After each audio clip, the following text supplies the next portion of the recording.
Desde tiempos ancestrales, las casas han sido testigos de secretos oscuros y fenómenos inexplicables. ¿Te atreverías a pasar una noche en un lugar donde las leyendas aseguran que los muertos nunca descansan? Hoy conoceremos los escalofriantes relatos de la Casa Roja, un sitio donde la línea entre los vivos y los muertos parece desaparecer. Quédate hasta el final para descubrir los momentos más sorprendentes de esta historia. Y si aún no lo has hecho, suscríbete para más relatos aterradores. Inicié mi jornada laboral de forma habitual en una fábrica de Atlacomulco, Estado de México, donde ya llevaba un tiempo como auxiliar contable. Aquella fría mañana de noviembre, un lunes, decidí llegar temprano, así que a las 7 ya estaba en la fábrica. Al llegar el vigilante, un señor amable de alrededor de 60 años me saludó sonriente y me hizo una broma, preguntando si el gallo nos había despertado a todos. Un poco desconcertada, le pregunté por qué decía eso, y me explicó que Gerardo, el gerente de recursos humanos y esposo de una amiga mía, había llegado desde la madrugada y ya estaba trabajando. Pero esa afirmación me dejó helada, porque Gerardo no podía estar ahí. Él había tenido un accidente fatal el viernes anterior, cuando su coche salió del camino y cayó en un lago. Cuando le expliqué esto al vigilante, pensó que estaba bromeando de mal gusto. «Eso no se juega», me dijo, agregando que desde ahí podía ver la luz encendida en su oficina, argumentando que los muertos no encienden las luces. Insistí en que hablaba en serio, y entonces decidió mostrarme las cámaras de seguridad, donde efectivamente se veía a Gerardo entrando por la puerta. Asustada, el vigilante notó mi pánico y se intrigó más, observando que en el video Gerardo no lo había saludado como solía hacerlo, aunque debido a la oscuridad y la niebla, no se podía distinguir bien su rostro. Solo se veía una figura caminando directamente hacia las oficinas hasta desaparecer en la sombra. Nos quedamos un momento en silencio, mi miedo creciendo. No quería ir sola, así que el vigilante se ofreció a acompañarme. Con su linterna en mano, nos dirigimos hacia la oficina de Gerardo. Al acercarnos vimos sombras moviéndose tras las persianas, como si alguien estuviera buscando algo. Al intentar abrir la puerta, el vigilante soltó una exclamación, sorprendiéndome aún más cuando sacó las llaves para abrir. Al abrir la puerta, un estremecedor silencio nos envolvió, y al entrar, vi que en el suelo había huellas de zapatos mojados. El vigilante, aunque asustado, gritó en un intento de espantar a quien estuviera dentro, pero al dar solo un paso, salió corriendo dejándome paralizada de miedo. Cerré los ojos y comencé a rezar, dudando si debía quedarme o irme. Cuando los abrí, la habitación estaba vacía, aunque los papeles en el escritorio estaban empapados. Uno de los documentos que tomé temblorosa era una póliza de seguro de vida a nombre de mi amiga, y había sido contratada por Gerardo para protegerla en caso de su muerte. Apenas procesaba lo que tenía en mis manos cuando el vigilante me gritó que saliera sin mirar atrás. Corrimos a la caseta de vigilancia, y al llegar vimos al gerente general, quien irónicamente venía a anunciar al personal el fallecimiento de Gerardo, algo que solo yo sabía. Ahora bien, la historia que quiero compartirles sucedió hace unos 10 años en Morelia, Michoacán, cuando aún era estudiante. En esa época, comencé a descubrir que podía percibir la energía de personas o cosas que no podía ver. A lo largo de esos años, tuve varias experiencias sobrenaturales, y aunque algún día las contaré todas, hoy quiero centrarme en lo que llamamos la Casa Roja. Mi hermana y yo solíamos llamarla así. Estaba a punto de graduarme en química farmacobiológica y vivía con una señora fuerte y bondadosa, doña Rebe, quien me cuidaba como a una hija. Dado que mi familia vivía en un pueblo en el oriente de Michoacán, tuve que mudarme para poder estudiar. Poco antes de graduarme, mi mamá me informó que mi hermana menor vendría a vivir conmigo para hacer la preparatoria. Y aunque doña Rebe era increíble, sentí la necesidad de encontrar un espacio propio para mi hermana y para mí. Finalmente, encontré una casa colorida, grande, rodeada de árboles y con cuartos amplios. Nos emocionaba que también tenía una gran bañera. Decidimos mudarnos y el día de la limpieza profunda sentí una extraña presencia, como si alguien nos estuviera observando. Se lo comenté a mi hermana, quien se rió y me comparó con Carlos Trejo restándole importancia. Pero yo sabía que esa sensación no era una broma. Después de una semana de ardua limpieza, la casa estuvo lista, y esa primera noche cada una se fue a su habitación. De repente, un fuerte ruido proveniente de la cocina nos sobresaltó. Mi hermana, asustada, me envió un mensaje y le dije que se escondiera en el closet mientras yo revisaba. Cuando llegué, no encontré a nadie y los utensilios estaban en su sitio. Pero esa noche fue solo el comienzo. En las siguientes semanas, los ruidos continuaron, a veces en la cocina, otras en la bañera, como si alguien jugara en ella.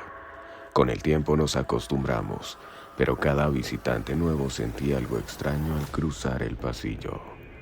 Esto también le pasó a mi entonces novio, ahora esposo. Una vez mientras cruzaba el pasillo, sintió un miedo irracional y escuchó el susurro de una mujer en su oído. Otra vez, mi mamá, mientras nos cocinaba su famoso pozole, fue golpeada en la espalda por un cubierto que salió disparado desde la barra. Ella me pidió que dejara la casa. Más tarde, cuando decidió quedarse a dormir, alrededor de las 5 de la mañana, miró hacia la ventana de la cocina y vio algo aterrador. Un rostro demoníaco la observaba. A pesar de todo, mi mamá respetó nuestra decisión de seguir viviendo allí. Un día, la dueña de una tienda cercana me confesó que por las noches veía a una anciana sentada en el corredor de la casa con la cabeza baja y cubierta, como si siguiera vendiendo dulces. Jonita falleció sola en ese cuarto. Sí, ahí, justo ahí, dijo señalando una ventana que daba hacia la calle. Un escalofrío recorrió mi cuerpo al darme cuenta de que esa era la habitación donde yo dormía. Le conté esto a mi hermana, y ella me relató que a una amiga suya de Tlapujawa, quien había venido de visita, le lanzaron un burro de planchar. Nos dejó impactada saber que la presencia no solo hacía ruidos ni se limitaba a jugar con los objetos de la casa. Era capaz de mover cosas materiales, y eso nos hizo pensar que realmente podíamos estar en peligro. Semanas después, empezaron a aparecer pelotas de plástico por toda la casa. Pensamos que tal vez eran de los niños vecinos y que quizás algún gato las había metido. Las sacábamos al patio, esperando que alguien viniera por ellas, pero nunca sucedió. Había una pelota en particular que siempre volvía, sin importar cuántas veces la sacáramos, y siempre aparecía en el mismo lugar, la habitación de mi hermana. Empezamos a creer que además de todo, convivíamos con el espíritu de un niño. Las travesuras eran constantes. Escondía cosas y la pelota seguía regresando al cuarto de mi hermana. Y siempre era la misma, una pelota de plástico que parecía un balón de fútbol. Nos acostumbramos a su presencia y decidimos llamarlo Simón. Cada vez que escuchábamos ruidos o empezaban sus travesuras le decíamos, «Ya cálmate, Simón». Y sorprendentemente se detenía por un rato. Una madrugada alrededor de las 3, yo estaba en la sala haciendo tarea. Mi hermana se había ido al pueblo, así que estaba sola. Estaba tan concentrada que casi olvidaba mi entorno, cuando de pronto un escalofrío me recorrió. Sentí el aire moverse y al instante escuché la chapa de la puerta de la habitación de mi hermana como si alguien intentara abrirla. Esa puerta era complicada de abrir, era casi imposible que se abriera sola. Sin embargo, la vi abrirse de golpe. La gatita que estaba a mi lado se levantó con el pelo erizado y la mirada fija en la habitación. Me dio tanto miedo que corrí a mi cuarto rezando y cerré la puerta. Pero mientras lo hacía, la madera comenzó a crujir y como si fuera el golpe final, un pesado libro de hematología cayó del estante. Aterida de miedo, me metí bajo las cobijas rezando hasta que finalmente el sueño me venció. Días después, Cuando mi hermana regresó, preferí no contarle lo ocurrido para no asustarla más. Sin embargo, no podía dejar de pensar que lo que pasó esa noche no había sido cosa de Simón. Poco tiempo después, una amiga de mi hermana vino de visita con su hija pequeña. Nos sorprendió que la niña, que tenía unos 2 años, no quería entrar en la habitación de mi hermana. Incluso lloró y le pedía a su mamá que se fueran. Mi hermana intentaba que jugara con sus peluches, pero la niña no cedía. Pensamos que tal vez había visto a Simón, ya que dicen que los niños pueden percibir cosas que los adultos no pueden. Compartíamos el terreno con otra casa, y cuando los inquilinos se mudaron, nos quedamos completamente solas. La siguiente casa estaba algo retirada y cercada, así que ahora el aislamiento se sentía aún más. En una ocasión, toda la familia vino de visita, y nosotras, emocionadas, salimos a comprar refrescos. Al regresar, pregunté si habían salido al patio por unos limones que les había pedido, y uno de mis tíos respondió: no, nos dio pena con la señora que estaba lavando. No vaya a ser que nos diga algo por cortar sus limones. Me desconcertó su respuesta, pues le expliqué que no había nadie viviendo allí. Él, sin embargo, me aseguró que había visto a una señora mayor, con el cabello corto y una bata, lavando ropa. Recordé lo que me había dicho la señora de la tienda sobre doña Chonita, pero solo asentí, fingiendo no saber nada. Semanas después, vino otro tío mecánico para arreglar mi coche que no andaba bien. Lo había llevado con otros mecánicos, pero el problema persistía, así que acepté su ayuda. Mientras él trabajaba en el coche, yo salí a cumplir con otros pendientes, y al regresar, me dijo que una señora había entrado y lo saludó. Describió a la misma persona que había visto mi otro tío también lavando ropa. Le dije que no había nadie viviendo allí, pero él insistió en que había sido una señora real. Solo pude decirle que no sabía de quién se trataba, pero estaba segura de que no vivíamos solas en ese lugar. El tiempo pasó, y cada vez más acostumbradas a estos eventos, seguimos viviendo ahí. Mi novio y yo decidimos formalizar nuestra relación, y él se mudó conmigo. Vio todas las pelotas de la casa, y pensando que eran de los niños vecinos, las sacó y se las regaló, incluyendo la de Simón. Pero desde entonces, la actividad en la casa aumentó notablemente, con ruidos por todas partes. Algo que me dio verdadero terror fue una voz que me imitó. Una noche apagué todas las luces, y mientras me dirigía a la sala saludé a mi gata diciendo: «Hola, mi amor». En la oscuridad escuché una voz que repitió: «Mi amor». Con el paso del tiempo, nos dimos cuenta de que Simón estaba molesto con mi novio, pues la mayoría de las cosas extrañas le ocurrían a él. Poco después, me quedé embarazada y renuncié a mi trabajo en un laboratorio clínico para evitar que el bebé estuviera en riesgo. Las entidades ya no molestaban tanto, aunque una noche, mientras apagaba las luces de la sala, escuché una ambulancia en el patio. Los nuevos vecinos habían llamado porque una mujer se había puesto mal, aparentemente por ver algo aterrador en el baño. Dicen que tuvo un ataque de ansiedad y fue trasladada para recibir atención. Al apagar la última luz y dirigirme a mi habitación, una figura oscura apareció en el pasillo. Era una silueta negra que de alguna manera se destacaba en la oscuridad. Sentí pánico y mi bebé comenzó a moverse intensamente dentro de mi vientre. Mientras esa presencia se acercaba, intenté encender la luz, pero no encontraba el interruptor. Cuando finalmente logré prenderla, la figura desapareció. Finalmente, cuando nació mi hija, decidí que era momento de dejar la casa. Antes de irnos, tomé unas fotos de mi esposo con la niña. Sin querer puse la cámara en modo ráfaga, y en una de las imágenes apareció algo que me dejó helada. Simón. Solo apareció en una foto detrás de ellos mirándonos. Con el tiempo perdimos esa imagen, pero recientemente la recuperé en la computadora de mi suegro. Aunque la foto salió con reflejos y rayas, tengo pruebas de que Simón fue real. En aquellos ranchos era común que se permitiera la caza deportiva, y había especies que se introducían solo con ese propósito. Durante nuestros recorridos, solíamos montar caballos nobles pero fuertes, animales en los que confiábamos plenamente. Algunas tardes, después de las labores, aprovechábamos para darnos un baño en las piletas, grandes depósitos llenos de agua de las norias que se colocaban para el ganado. La historia que voy a contarles ocurrió una de esas tardes, cuando terminamos de trabajar alrededor de las 4. Era fin de mes, en septiembre, y el patrón, don Seferino Arzagoitia, había pagado los salarios a los empleados, incluido el de mi papá. Con el dinero en mano, él le dijo a mi mamá que se alistara para ir a Laredo a hacer la despensa del mes. Ella respondió afirmativamente, y en poco tiempo ya tenía lista la cartera y una lista de compras preparada. Nosotros, emocionados y un tanto cómplices, convencimos a mi papá de que nos permitiera hacer el recorrido a caballo en su lugar.